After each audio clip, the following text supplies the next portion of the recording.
Eu tenho uma palavra, quero compartilhar hoje com você. Então, se você pode, sem delongas, abra sua Bíblia aí, no livro do Êxodo, livro da saída, no capítulo 3. Se puder melhorar para mim o retorno aqui, Êxodo no capítulo 3, por favor, abra sua Bíblia aí, se você pode. Filipão vai comigo nessa. Nós estamos numa série de mensagens, bota lá a arte, por favor. O poder, isso, o poder da atitude. Eu não sei se você sabe, mas existe poder na atitude. Glória a Deus por isso. E o tema da mensagem de hoje é Moisés, acredite em você. Você vai se dirigir carinhosamente para essa pessoa que está do seu lado e você vai fingir que ela é Moisés. Então você vai dizer para essa pessoa que está do seu lado: Moisés, acredite em você. Isso aí, glória a Deus. Se puder botar, eu acho que está sem retorno aqui, eu não tenho certeza. Vamos comigo, Filipinho? Então, Êxodo no capítulo 3, diz assim a minha tradução. Eu estou com a Bíblia, a mensagem do Eugene Peterson. Diz assim: Moisés estava cuidando do rebanho de Jetro, seu sogro, sacerdote de Midian. Certo dia, ele conduzia o rebanho para a extremidade oeste do deserto e chegou ao Horebe, o monte de Deus. Aqui é o Monte Sinai. O anjo do Eterno apareceu a ele em chamas que saíam do meio de um arbusto. Embora estivesse em chamas, o arbusto não queimava. Moisés pensou: o que está havendo aqui? Isso é inacreditável. Por que o arbusto não está sendo consumido pelo fogo? O Eterno viu que ele havia parado para observar o fenômeno e chamou no meio do arbusto: Moisés, Moisés. E ele respondeu: sim, estou aqui. E ele disse: não se aproxime mais, tire as sandálias dos seus pés. Você está pisando no solo sagrado. Ele prosseguiu: eu sou o Deus do seu pai, o Deus de Abraão, o Deus de Isaque, o Deus de Jacó. Moisés escondeu o rosto, pois ficou com medo de olhar para Deus. O Eterno diz: faz tempo que tenho observado a aflição do meu povo no Egito. Ouvi o povo clamar por livramento das mãos dos seus senhores, e conheço muito bem o sofrimento dos israelitas. Agora desci para pôr livramento das mãos dos seus senhores, e conheço muito bem o sofrimento dos israelitas. Agora desci para ajudá-los, para livrá-los do domínio do Egito, para tirá-los das mãos daquele país e levá-los para uma terra ampla, cheia de leite e mel, hoje habitada pelos cananeus, hititas, amorreus, ferezeus, heveus e jebuseus, 6 povos. O pedido do socorro dos israelitas chegou até mim, e eu mesmo tenho visto o tratamento cruel que eles receberam dos egípcios. Está na hora de você voltar. Você pode dizer para quem está do seu lado: está na hora de você voltar? Isso.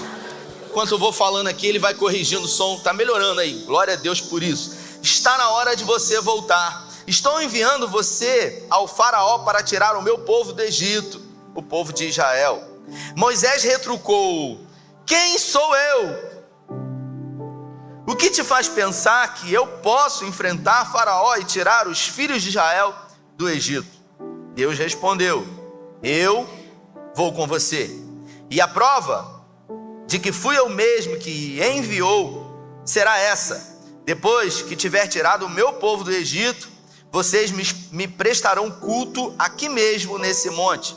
Moisés disse a Deus: suponha que eu vá ao povo de Israel e diga: o Deus dos seus pais me enviou, e eles me perguntarem: qual é o nome dele? O que eu devo dizer? Deus disse a Moisés: eu sou quem sou.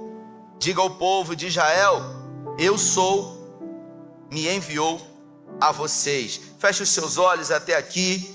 Pai, essa é a tua palavra e nessa noite em graça pedimos que o Senhor fale conosco, que a tua palavra que é poderosa e viva possa achar abrigo nos nossos corações, que nós ao sairmos daqui possamos ter a convicção plena de que ninguém pode acreditar mais em nós do que nós mesmos. Às vezes, muitas pessoas elas depositam expectativas em nós, confiança em nós, e nós, por circunstância da vida, deixamos de acreditar. Mas que tudo isso nessa noite possa ficar para trás. É o que nós te pedimos em nome de Jesus. Moisés, acredite em você. Se puder abaixar, está rodando muito ainda. É o tema da nossa conversa de hoje. Qualquer coisa diminui o retorno, que eu prefiro até pregar, então, sem retorno. Queridos, eu gostaria de falar hoje aqui, nessa noite com vocês, nesse tema, o poder da atitude. Que algumas coisas acontecem na nossa vida que, lamentavelmente, nos fazem deixar de acreditar em nós mesmos. Para você entender, o povo egípcio estava sendo subjugado há muito tempo, porque depois que José, ele salvou o Egito de uma grande fome de 7 anos, a Bíblia fala que os irmãos de José e o pai de José foram ao Egito, e depois da morte de José, Glautinho pregou um pouco sobre isso de manhã, Faraó morreu, José morreu, e o faraó que assumiu, ele acabou se esquecendo dos feitos de José, e o povo hebreu começou a se multiplicar muito, e Faraó ficou com medo e colocou o povo sendo subjugado, e eles foram escravizados por 420 anos. Eles começaram a orar, e toda vez que o povo de Deus ora, Deus ele resolve levantar alguém como resposta, porque Deus usa pessoas. E a Bíblia fala que Deus resolveu levantar Moisés, e é impressionante a capacidade desse Deus de sempre levantar pessoas da forma mais improvável possível, porque nós imaginamos que Deus vai operar na nossa vida de um jeito, e essa é a nossa maior dificuldade, porque Deus nunca ele trabalha como a gente imagina, como a gente espera, como a gente deseja. E a Bíblia fala que Deus resolveu, no meio daquela confusão toda, morte dos primogênitos, toda criança que havia nascido, Faraó mandou matar, e de repente um homem chamado Arão, uma mulher chamada Joquebede, engravidaram, e ela sabia que o menino estava sentenciado à morte, e ela escondeu aquela gravidez até não poder mais. O menino nasceu, ela escondia o choro do menino, até que ela teve uma ideia inusitada. Que mulher de fé, chamada Joquebede. Diante do rio Nilo, cercado de crocodilos, ela pegou um cesto, ela colocou betume, ela tapou os buracos daquele cesto, e ela colocou aquele menino dentro do cesto, e ela percebeu que a filha de Faraó estava se banhando no rio Nilo, no raso, e ela resolveu lançar aquele menino. Irmão, isso é uma ideia de maluco, isso é coisa de doido, mas coisas de maluco são coisas de Deus, porque Deus, ele confunde as coisas sábias desse mundo. Por isso que, se você quer ser considerado um homem, uma mulher de Deus, você não pode ser alguém muito normal. É verdade, porque os normais são aqueles que são previsíveis. Homens e mulheres de Deus, naturalmente, eles vivem numa outra visão, que é uma visão sobre a visão natural, sobrenatural. É ou não é verdade? Porque quem diria que você montaria uma franquia de uma escola e de repente essa franquia iria crescer de uma forma absurda e você não conseguiria mais dar conta disso? Foi o que aconteceu com um casal aqui da igreja. Muitos disseram: não, isso é coisa da sua cabeça, isso não vai dar certo. Quantos testemunhos nós temos de pessoas que diante de um momento decisivo resolveu avançar apesar de... Vamos lá, Moisés nasceu. Quando ele nasceu, botaram ele no rio Nilo. A filha de Faraó pegou e falou assim: meu Deus, que criança linda. Deus falou o seguinte: Faraó quer matar esse menino. Deus falou que Faraó queria matar quem? Quem Faraó queria matar? Fala para mim. Repita, Moisés. Repita, Moisés. Moisés. Então fala para a pessoa que está do seu lado. Faraó queria matar você. Fala. É isso aí. E aí Deus falou assim: eu preciso esconder Moisés. Aí Faraó pensou: peraí. Deus pensou: aonde que eu vou esconder Moisés? Qual é o melhor lugar para esconder Moisés de Faraó? Dentro do palácio. Peraí, que doideira é essa mesmo? Então quer dizer que ele vai levantar um homem para libertar o povo e vai esconder ele dentro do palácio. Pensa comigo, queridos. Moisés, ele foi criado durante 40 anos como um príncipe. Ele foi preparado para assumir o trono. Ele foi preparado intelectualmente. Ele estudou na Universidade do Sol. Não sei se você sabe disso. Moisés, ele foi formado em areógrafo. Moisés, ele falava outros idiomas. Ele foi formado e preparado fisicamente. Ele era um guerreiro valente. Ele lutava artes marciais da época. Todo tipo de luta, um príncipe, ele era preparado para se defender. Afinal, ele seria um general. Moisés, ele foi preparado psicologicamente. Ele foi preparado emocionalmente. Ele foi totalmente preparado. E quando ele tinha 40 anos de idade, Moisés achou que ele estava pronto. Ele saiu para fazer vistoria. E quando ele viu um hebreu sendo subjugado pelo egípcio, ele matou o egípcio. E aí o problema aconteceu. Porque a Bíblia fala que quando o faraó ficou sabendo, tentou matar Moisés. E Moisés fez o quê? Ele fugiu. O problema nosso é que a gente vive fugindo. A gente foge de medo de quê? Do fracasso. Porque ao fracassar, Moisés resolveu fugir. E a Bíblia fala que ele foi para Midian, uma região desértica. E quando ele chegou em Midian, desesperado, sem dinheiro, sem pessoas que ele pudesse contar, sem um nome, porque ele não poderia revelar a sua identidade. Ele era um estrangeiro. E de repente ele vê meninas pastoreando rebanhos de ovelhas. E ele vê homens pastores pastoreando também, que impediram as meninas de deixar o seu rebanho se alimentar. Ele foi, tomou as dores das meninas, botou os pastores para correr. Quando elas chegaram em casa, o pai delas, um sacerdote de Midian, chamado Jetro, disse: por que vocês chegaram cedo? Porque um homem nos ajudou.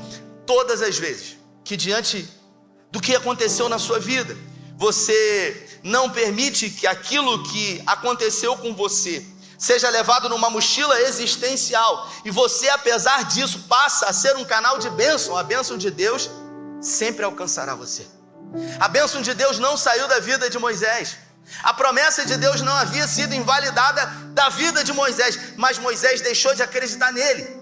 E mesmo sendo preparado emocionalmente, psicologicamente, fisicamente, ele abriu mão do chamado, do propósito de Deus durante 40 anos. Sabe quando você na sua vida, e se você se identificar com isso, pense que é o Espírito Santo mesmo que está falando com você. Sabe quando na sua vida você tentou e não deu certo, e você de vez em quando vive pensando: puxa vida, eu podia tanto ter tentado outra vez. E isso te martiriza, e isso faz pensar a todo momento que você pode, mas ao mesmo tempo o medo vem, as crenças limitantes dominam você, e você fala: não, isso é coisa do passado, isso não é mais para mim. E você vive uma vida fazendo o que você não gosta, frustrado, com medo de tentar outra vez. Foi o que aconteceu com Moisés. Moisés, de príncipe, de guerreiro valente, com formação acadêmica na melhor universidade da época, no Sol, formado em areógrafo, poliglota, provavelmente. Moisés agora se tornou pastor de ovelhas. Não que seja uma profissão repugnante, mas para aquilo que Deus tinha para ele, isso era muito pouco. E existem muitas pessoas que estão muito aquém daquilo que Deus projetou para a vida delas. Existem pessoas que não têm o poder de terem atitude por medo, por situações que aconteceram no passado, por frustrações, e vivem carregando isso dentro de uma mochila existencial. E quando chegar no final da sua vida, você vai olhar para trás, e Deus talvez, quem sabe, bote você diante de um telão e diga para você: você podia ter tentado outra vez. Olha só, o que poderia ter acontecido a despeito de legado na sua vida, porque você já tinha tudo o que era necessário para você conseguir construir um grande legado. Não se trata de dinheiro, não se trata de posição social, se trata de um propósito existencial, se trata de um legado de vida. E a Bíblia fala que Moisés estava pastoreando as ovelhas do seu sogro Jetro. Ele não tinha nem ovelha, era de Jetro, e ele estava pastoreando as ovelhas perto do Monte Sinai. Eu estive lá no ano passado, eu subi o Monte Sinai com o Glautinho. Há 15 dias antes de ir para o Egito, eu tinha ido para Gramado com a esposa, e eu comecei a sentir a coluna, e a esposa quis ir naquele negócio de gelo lá, como é que é o nome? Snowland. Ela falou, vamos, vai ser legal. Eu falei, vamos, minha coluna tá, eu estou sentindo coluna. Compramos um pacote, aquele pacote que você compra, e o pacote não incluía um passeio de ambulância, porque minha coluna travou, mas eu ganhei. Eu saí do Snowland, irmãos, numa ambulância, e eu precisava ir para o Egito 15 dias depois, realizar um sonho. Eu fui no médico em Cabo Frio, eu falei para ele, meu irmão, eu estou com um problema. Doutor Francis, meu amigo, falei bem, meu irmão, eu estou com um problema, eu preciso daqui a 15 dias subir o Monte Sinai, e você precisa me ajudar. Ele falou, rapaz, que situação, cara, travou a coluna, faz exame. Falei, meu irmão, dá o teu jeito aí. Aí ele falou, você sabe aplicar a injeção? Eu falei, sei, claro que eu sei, sou um especialista nisso, é resolver o problema. Ele falou, vou te dar uma injeção, você leva, vou te dar uma receita, se sua coluna travar lá em cima, você aplica uma injeção na sua coxa e você desce. Eu falei, eu vou descer, eu vou subir e eu vou descer de qualquer jeito. Quando chegou no pé do Monte Sinai, eu falei, Glautinho, vamos de camelo, Glautinho, vamos de camelo que é melhor. E eu subi de camelo, na metade, se for mentira, pode falar, na metade, o camelo de Glautinho começou a gritar de dor, por causa do peso de Glautinho. É mentira? É mentira, Glautinho? Cara, eu falei, meu Deus do céu, o que é isso, cara? E eu falei pro guia, como é que é o nome do beduíno, o guia? Eu falei para ele assim, cara, deve ser o peso, esse rapaz é pesado. O camelo ajoelhou, ele acertou lá a sela do camelo e a gente subiu para a glória de Deus. Então eu sei o lugar. E Deus faz uma árvore pegar fogo e o fogo não consumia a árvore. Deus chamou a atenção de Moisés. Em alguns momentos da sua vida, são momentos decisivos, que diante de um passado, diante de uma crença limitante, diante de incredulidade, Deus vai promover algo na sua vida que vai chamar a sua atenção. Mas preste atenção no que eu vou dizer para você, porque a Bíblia fala que a sarça, ela pegava fogo, mas o fogo não consumia, e foi isso que aconteceu, e foi somente isso. Deus chamou a atenção de Moisés, e ao chamar a atenção de Moisés, Deus resolveu esperar. Sabe aquela palavra? Achegai-vos a mim, que eu me achego a vós. Ou seja, você tem que dar um passo. Deus vai fazer um sinal para você, e você tem que dar o passo, você tem que ter atitude. E aí a Bíblia fala que começou a pegar fogo aquele negócio, mas o fogo não consumia. Aí Moisés achou estranho aquilo. Aí Moisés resolveu dar um passo. Ele resolveu, através da curiosidade, se aproximar da sarça. Quando ele se aproximou, Deus mais uma vez disse, Moisés, Moisés. Aí ele falou, quem está me chamando? Aí ele falou, eu sou o Deus dos seus pais.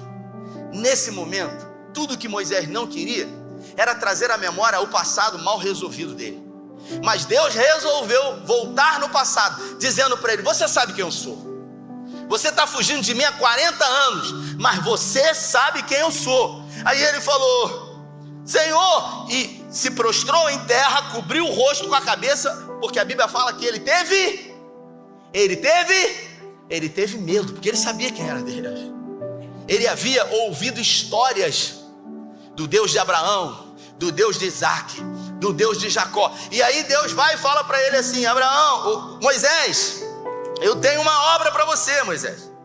Diz para ele o seguinte, eu estou aqui. E disse o Senhor, não se aproxime, tira a sandália dos seus pés, porque você está pisando no solo sagrado. E ele prosseguiu, eu sou o Deus do seu pai, de Abraão, de Isaac e Jacó. Moisés escondeu o rosto e ficou com medo de olhar para Deus. O Eterno disse, faz um tempo que tenho observado a aflição do meu povo no Egito. E aí Deus fala para ele, volta lá e fala para Faraó liberar o meu povo, e vocês, quando chegarem aqui, vocês vão fazer um culto para mim nesse lugar. Aí Moisés diz assim para o Senhor: quem sou eu? Quem sou eu para ir? Todas as vezes que a gente perde a nossa identidade, Glautinho, a gente deixa de reconhecer onde nós podemos chegar. Pessoas que perderam a identidade são pessoas, lamentavelmente, que deixaram de sonhar, que deixaram de olhar no espelho e reconhecer a promessa que Deus tem na vida delas. Porque quando Deus prometeu, Ele já estava pronto para cumprir. Não tem a ver com as suas habilidades, Moisés, porque você sempre foi altamente preparado, emocionalmente, fisicamente, psicologicamente, intelectualmente. Mas tudo isso não serve de nada, porque tudo que eu quero de você é que agora você tenha atitude de reconhecer que você pode. Então diga para quem está do seu lado: Moisés, acredite em você, Moisés. Diga, acredite em você, Moisés. Ele disse: quem sou eu? Mas quem sou eu? Você é Moisés. Você é o homem que eu resolvi chamar e levantar. E aí Moisés começou a questionar a Deus, e ele disse: o que te faz pensar que eu posso enfrentar Faraó e tirar os filhos de Israel do Egito? Nós estamos falando de uma conversa entre Moisés e quem? Ele falou isso para Deus, querido, para o Deus que ele sabia quem é. O que te faz pensar? Quantas são as vezes que as crenças limitantes dizem para você que você não pode, que você não vai conseguir, que, sabe, todo mundo consegue menos você. E aí quando você olha no seu campo de visão pessoas que de alguma forma tiveram coragem, você fala assim: ah, mas fulano tinha, mas ciclano tinha. A gente sempre tem uma desculpa diante de um sonho que você tem. Eu me atrevo a dizer que talvez essa palavra de hoje não seja para todas as pessoas. Quem sabe essa palavra de hoje seja para um grupo de pessoas que estão inconformadas diante de um passado que elas estão fugindo, diante de uma promessa de Deus que elas têm fugido. No caso de Moisés, 40 anos, mas existem pessoas aqui que estão fugindo de um passado mal resolvido, de uma frustração, de uma decepção, e por isso se limitam a viver uma vida mediana, sendo pastores de ovelha, mas não foram chamados para isso. Foram chamados verdadeiramente para viver e cumprir um propósito muito maior de Deus. Você acha mesmo que eu pensava que eu ia estar aqui? Eu estava falando essa semana com algum liderado. Ele falou assim: pô, pastor, mas eu tenho muita vergonha. Eu falei: irmão, eu consegui vencer complexo de inferioridade, baixa autoestima. Eu quebrei a minha perna. Tem meu tio, irmão da minha mãe, meu vizinho, até hoje eu cobro ele disso. Ele estava andando de patins e ele pulou em cima da minha perna, fraturou. Eu era criança. Foi colocado gesso até em cima e eu não saía de casa. Eu ficava dentro de casa, de tanta vergonha que eu tinha daquilo. Eu chegava nos lugares, eu tinha vergonha de falar com as pessoas, e eu vejo exatamente o meu filho Tito do mesmo jeito. Só que não é porque a vida inteira você foi de um jeito que você precisa ser a vida inteira assim. Isso é uma crença limitante, porque você pode ser o que a Bíblia diz que você pode ser. Você pode ser aquilo que Deus determina que você pode ser. Em Romanos, no capítulo 8, Paulo ele diz: se Deus é por nós, quem? Moisés ele questionou a Deus, e aí a Bíblia fala que Deus começa a derrubar todas as barreiras de Moisés, e Moisés ouve de Deus: eu vou com você. Aí ele diz: suponha que o Senhor vá e que o povo de Israel diga: o Deus dos seus pais te enviou, Moisés, e eles vão me perguntar qual é o nome dele, o que eu vou dizer? Observe que Moisés o tempo todo ele está questionando ao próprio Deus, não duvidando do poder de Deus, mas duvidando de si mesmo. Se você duvidar de você, quem que vai acreditar em você? E Moisés ele continua questionando a Deus, até que Deus coloca ele na parede, sabe? E fala para ele: meu irmão, o negócio é contigo, acabou, cara. Você pode dar desculpa para sua esposa, você pode dar desculpa para o seu sogro, só que chega uma hora, queridos, que o olhar do Senhor ele nos atravessa e Ele derruba todas as nossas defesas, e a gente não tem mais desculpa diante dele. E a gente vai viver exatamente aquilo que o Bill Johnson diz, um momento decisivo. Aquilo que o Flávio Augusto no livro dele fala, um ponto de inflexão, aonde você vai determinar o seu destino.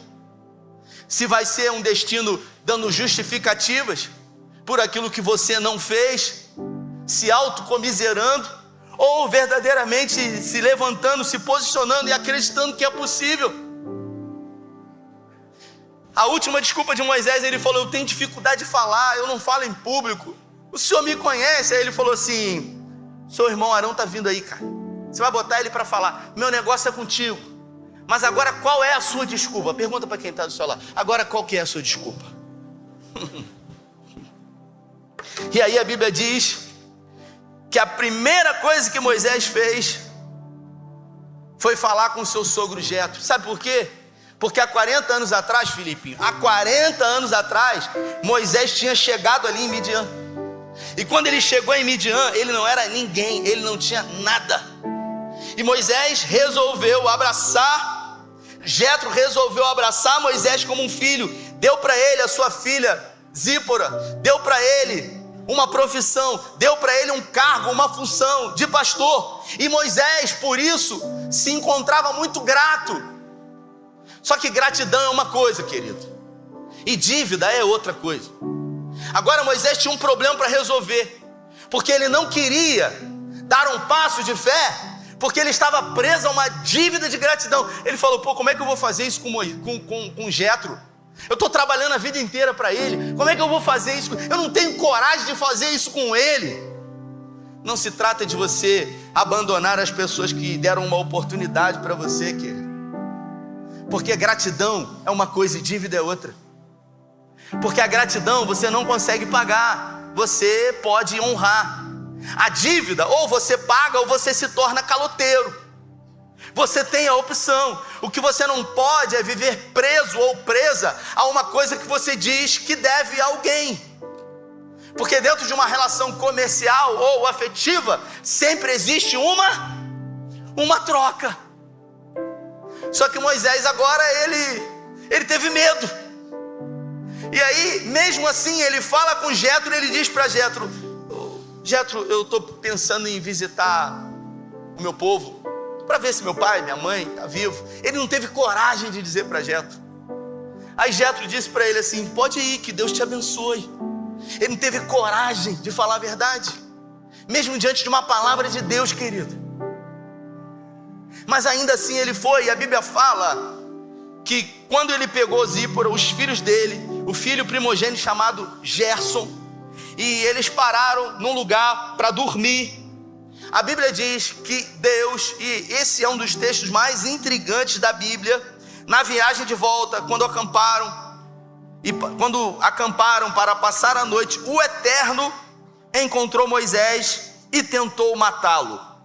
Mas Zípora pegou uma pedra afiada, cortou a dobra da pele que recobria o pênis do seu filho, e com ela tocou no órgão genital de Moisés, e ela disse: você é um marido sanguinário para mim. Então o Eterno deixou. Ela usou a expressão marido sanguinário por causa da circuncisão. Olha o que aconteceu. Esse é um dos textos mais intrigantes da Bíblia. Moisés saiu de Midian em direção ao Egito, e quando ele resolveu acampar para descansar, a Bíblia fala que Deus se encontrou com ele e tentou matar Moisés. Como é que Deus vai tentar matar alguém que ele comissionou por uma grande obra? Eu aprendo com isso que na vida nós precisamos entender que princípios são inegociáveis. Quando você quebra princípio, o princípio vai inviabilizar a promessa de Deus na sua vida. Repita comigo: princípios são inegociáveis. É um negócio que você não pode abrir mão, querido. Feriu o princípio, acabou. Tudo está totalmente comprometido.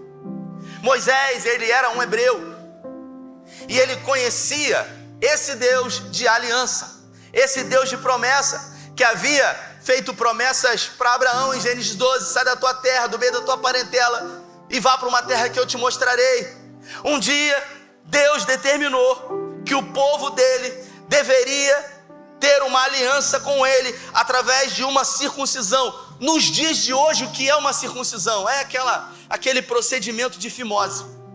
Só que quando Gerson nasceu, provavelmente, digo eu e não o Senhor, mas o texto me dá a imaginar isso. Quando Gerson nasceu, Moisés deve ter chamado Zípora e deve ter falado para ela: eu sou um hebreu, esse menino precisa ser circuncidado, porque eu fui circuncidado, porque assim determinou o meu Deus. E aí Zípora, que não era uma hebreia, deve ter dito para ele: não, por favor, não vamos fazer isso, você não precisa. Isso aí é aquilo que ficou para trás. Você hoje é um outro homem. Esquece esse negócio de aliança. Só que a aliança de Deus, ela é eterna. A aliança de Deus, ela não se quebra. Deus fez 7 alianças com o homem. E Moisés, provavelmente, ele se permitiu ser induzido pela sua esposa a não circuncidar o seu filho.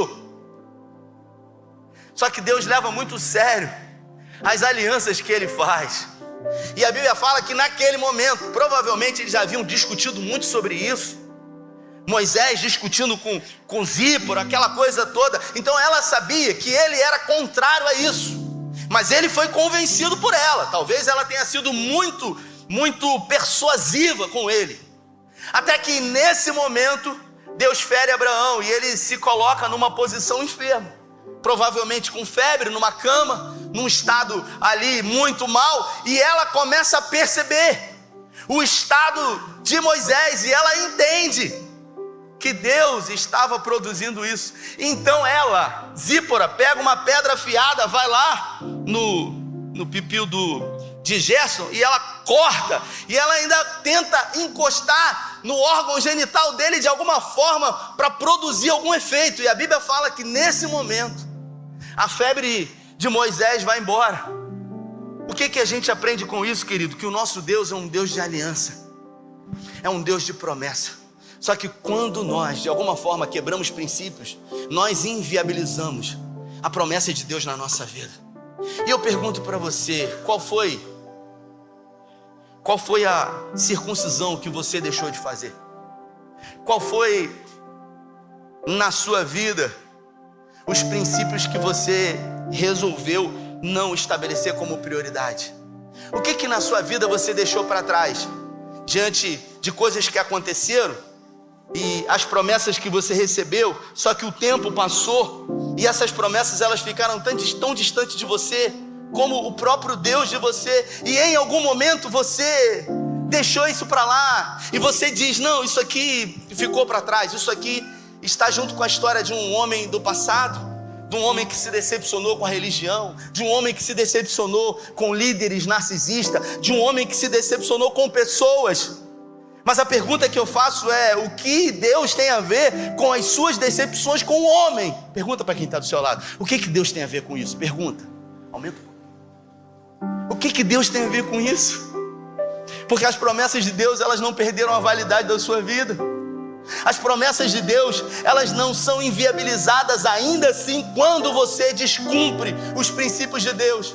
Porque a Bíblia fala, eu falei semana passada, que Deus levantou Abrão e mandou ele sair do meio dos parentes. Ele levou Ló. Isso arrumou um problema danado para ele. Mas ainda assim as promessas de Deus não foram inviabilizadas na vida dele.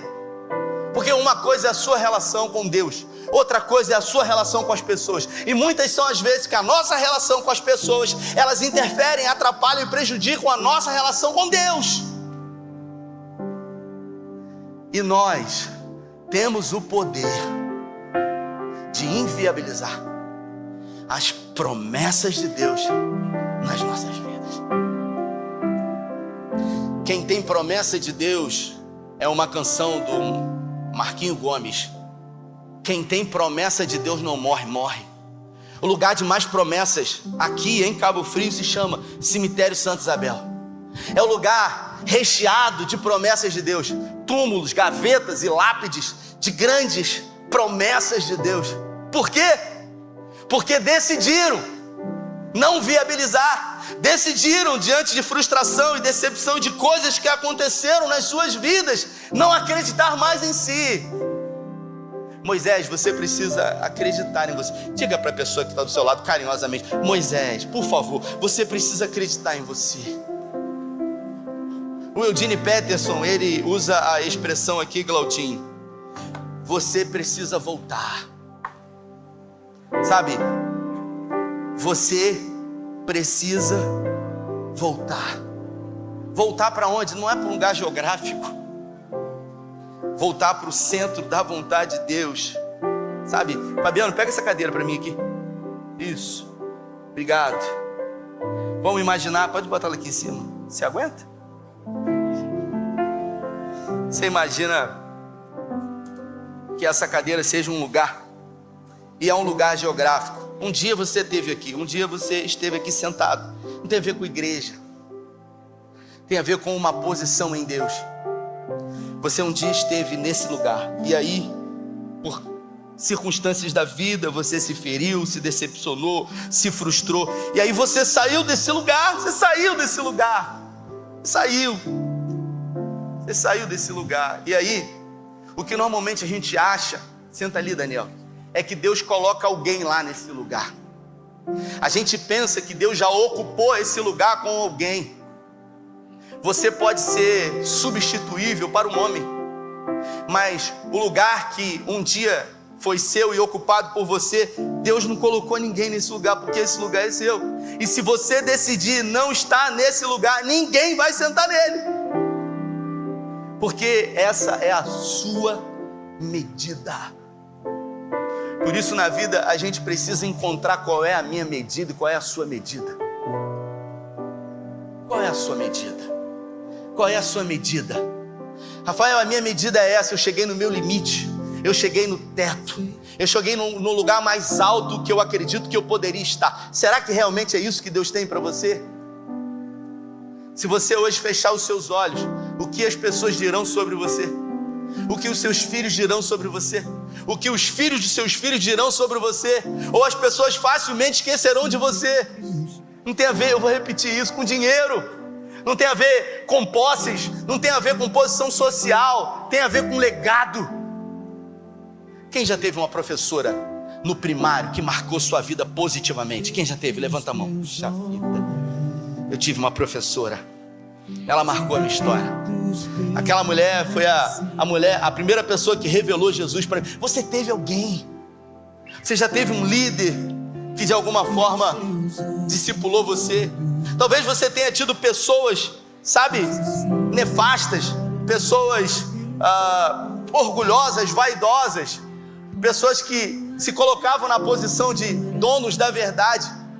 Mas Deus, na sua história de vida, talvez sempre tenha colocado alguém também como uma grande referência. E se você teve alguém na sua vida que marcou a sua vida positivamente, a pergunta que eu faço para você é: em qual momento você marcou a vida de alguém? Ou será que você foi capaz de marcar a vida de alguém? Eu estou falando hoje da história de um homem que nos 40 primeiros anos da sua vida, ele achou que ele ia ser o faraó. Nos 40 anos depois, ele ficou fugindo de um passado mal resolvido. E nos próximos 40 anos, ele se tornou o maior líder do Antigo Testamento. Algumas correntes teológicas afirmam que Moisés foi capaz de liderar 3 milhões de pessoas. 3 milhões de hebreus. E isso aconteceu diante de uma palavra que ele resolveu acreditar de Deus. Ele não acreditava mais nele. Ele disse: quem sou eu? Quem sou eu? Quem é você? Você é o homem que eu resolvi levantar nessa terra. Você é a mulher que eu escolhi para construir e deixar um legado. Você já deve ter ouvido isso nas minhas mensagens. Não importa o que você decida fazer nesse ano de 2025. Não importa o sonho, a meta, o objetivo, a promessa. Ninguém pode acreditar mais do que você. Talvez você esteja preso à gratidão a pessoas. Pô, se eu sair daqui, essa pessoa me acolheu. De alguma forma isso é uma espécie de bengala, sabe? Para que você não possa de alguma forma romper e crescer e viver o que Deus tem para você. Eu quero dizer para você que Deus, Ele conta com você. Provérbios ele fala: o que vier à tua mão para fazer, faça com toda a tua força, porque para onde você vai, não haverá necessidade de força, de inteligência, não haverá necessidade de nada. Então, enquanto você estiver aqui nesse lugar na terra, dê o seu melhor. Talvez o ano de 2024 não tenha sido como você gostaria, e quem sabe você se queixa colocando a responsabilidade nos outros, porque somos assim. Mas a Bíblia fala de que se queixa o homem, senão dos seus próprios pecados e delitos cometidos contra Deus. Então chega um momento que a gente precisa dizer umas verdades para a gente mesmo. A culpa é minha, a responsabilidade é minha, e eu hoje vou tomar uma posição. Então eu queria que você se colocasse de pé, eu queria que você fechasse os seus olhos. Aleluia. Sabe, eu vivi um momento na minha vida, um momento decisivo no ano de 2012. Eu estava longe de Deus, dentro da igreja. Na verdade, o que eu queria, sabe, era buscar coisas que eu achava que eram importantes para mim, diante de um passado mal resolvido. Um passado mal resolvido, familiar, e eu comecei a me desvirtuar do propósito de Deus. Eu busquei outras coisas, coisas que Deus não tinha para mim. Mas Deus um dia me deu um sinal. Eu fui orar por um casal. Eu estava, eu acho que em Casimiro de Abreu, na Mar, não me lembro. Um casal me ligou e eu já tinha entregado as funções que eu tinha na igreja, porque eu achava que eu estava fazendo aquilo que era o que Deus tinha para mim. O que Deus tem para mim é isso. Mas claramente, no fundo, eu sabia que não era isso. Eu sabia que esse caminho eu havia buscado como uma espécie de fuga. Eu estava fugindo de mim mesmo. E eu marquei com um casal no meio do caminho, que foi ali naquele monte. Eu falei: vocês me esperam ali. E eu cheguei mais cedo. E quando eu cheguei mais cedo, eu cheguei na metade daquele monte, em 2012 isso. E eu parei ali naquele monte e eu olhei para o alto e eu falei assim: poxa vida, eu vim aqui orar pelos outros, mas eu estou precisando tanto de oração. Eu estou precisando tanto falar contigo, Espírito Santo. E ali, de uma forma informal, Deus mandou um sinal para mim. Um sinal. Naquele dia, pela segunda vez na minha vida, na minha existência, eu ouvi 2 vezes essa voz. Eu ouvi essa voz num retiro espiritual, quando eu tinha 19 anos de idade, quando eu me converti, a primeira vez. Era uma voz doce, acolhedora, que disse nesse ouvido aqui: eu sou para você o pai que não quis ser o seu pai. Eu sou para você a mãe que foi embora.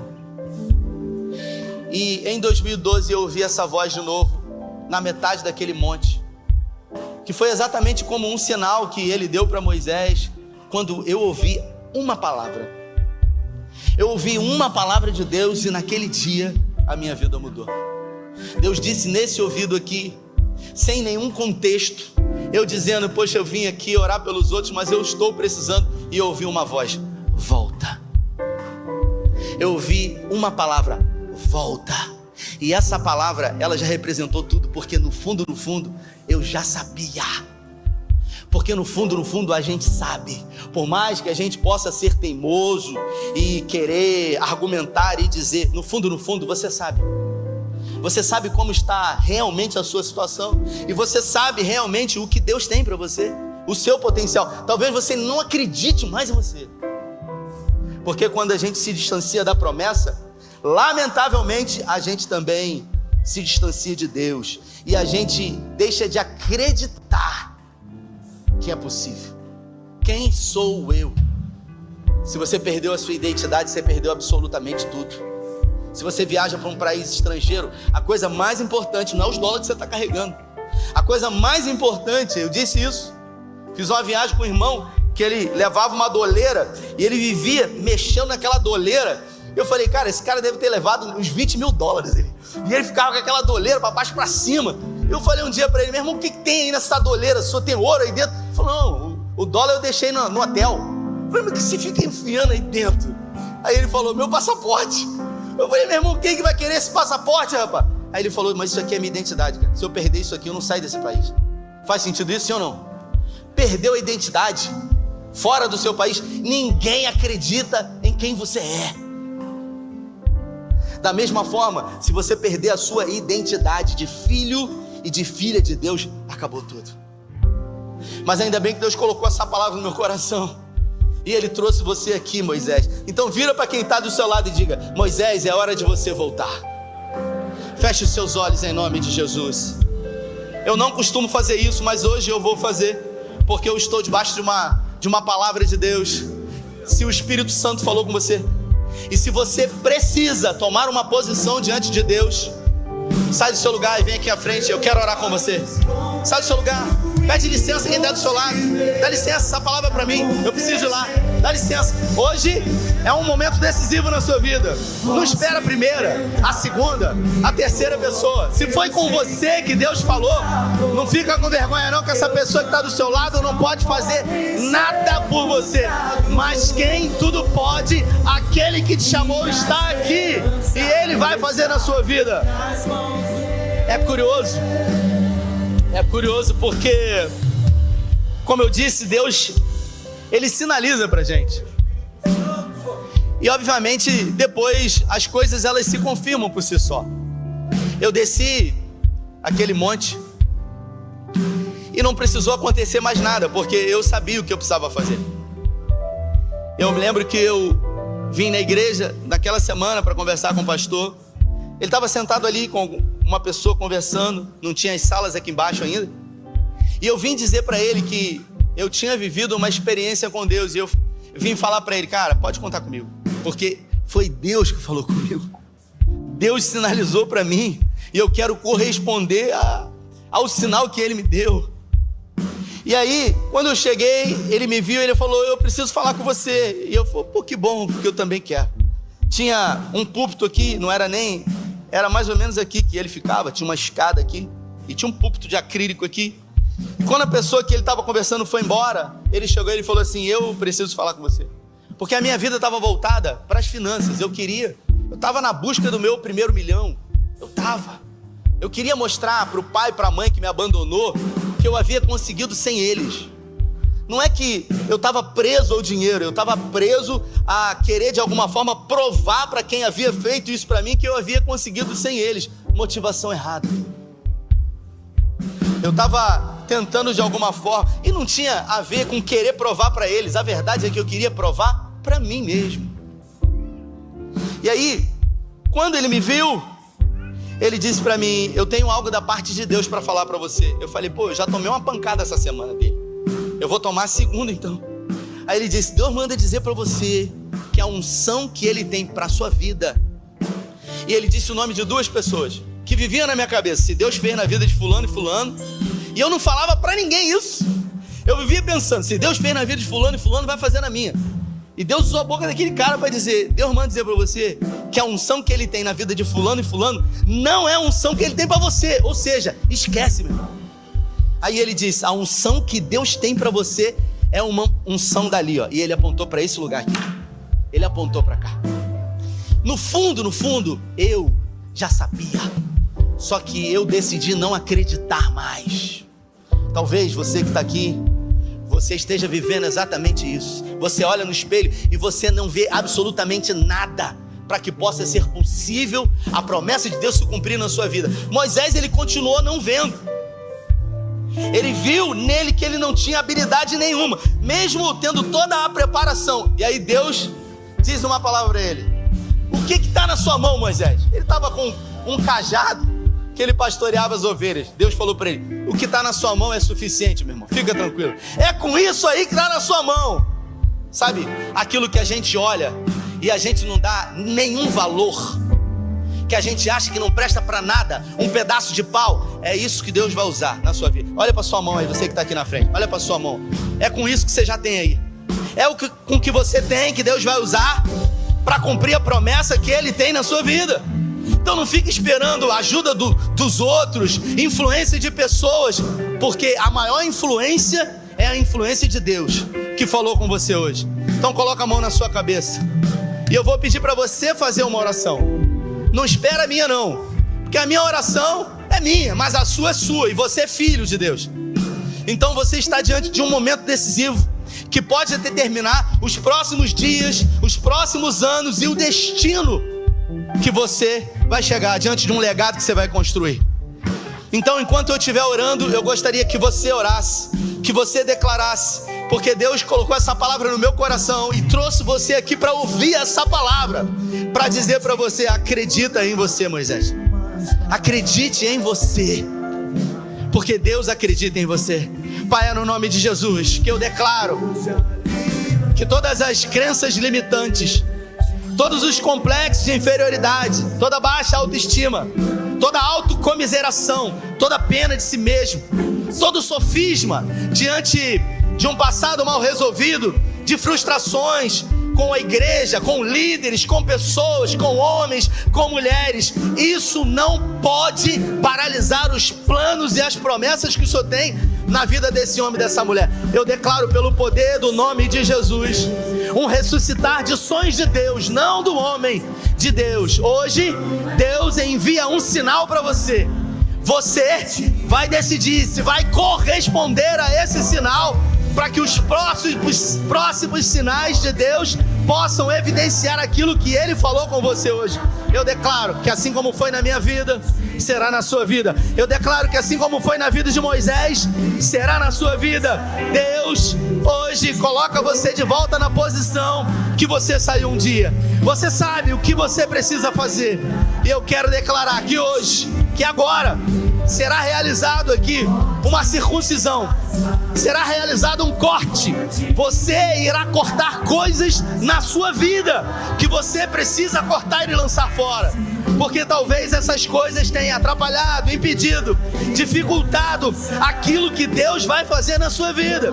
Espírito Santo, começa a trazer agora a memória aí, ó.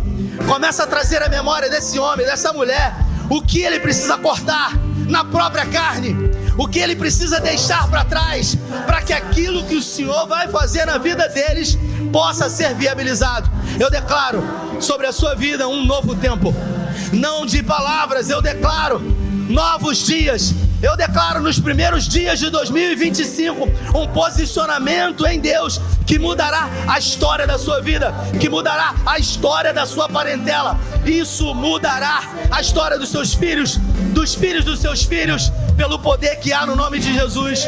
Eu declaro você sendo revestido de uma autoridade, de uma intrepidez, de uma ousadia. Deus vai usar você com aquilo que já está nas suas mãos. Eu declaro pelo poder do nome de Jesus. Pai, guarda a nossa casa, os nossos filhos, repreenda toda ação do inferno sobre nós, e que essa semana que começa hoje seja a melhor semana. Eu declaro em nome do Pai, do Filho e do Espírito Santo. Se você crê e recebe, dê a melhor salva de palmas a Jesus.